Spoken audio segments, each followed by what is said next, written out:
what do we do before we give any medication whatsoever on the BLS side? RPM triple D. There you go. So the RPM. All right, well, what's the route? Well, the route that's going to be swallowing it, right? So we're going to oral. All right. And then what's the right patient? Chest pain. Okay. What else? Indication. The one who called you. Okay, the one that called me.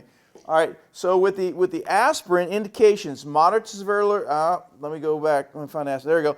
It's first of all, it comes up with pharmacology, which is what does this medication do? It's a platelet inhibitor, anti-inflammatory, blocks platelet aggregation. Indications: suspected acute coronary syndrome or ST elevation STEMI, which we can't determine that as a BLS, right? If we suspect a heart attack or they have chest pain, so that would be a good indication. Okay, so we're going to say that they meet that. Adverse effects can create heartburn, nausea, and once again, you're going through precautions, GI, an upset stomach, and then we go over the dose, right? So the right patient, we'll say that they meet the criteria. The right medication, in this case, is aspirin. The dose is what?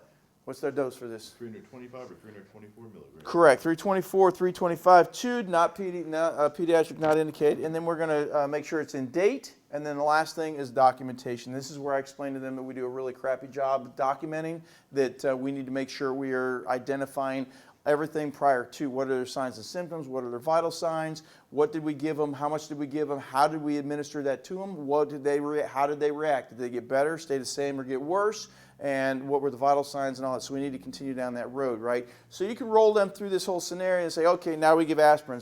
And we give them the bottle, they check it out, they tap out 4 of them, they can give it. Now remember, we don't administer any meds in here, but we talk about it. Then from there, it's like, where do we go next?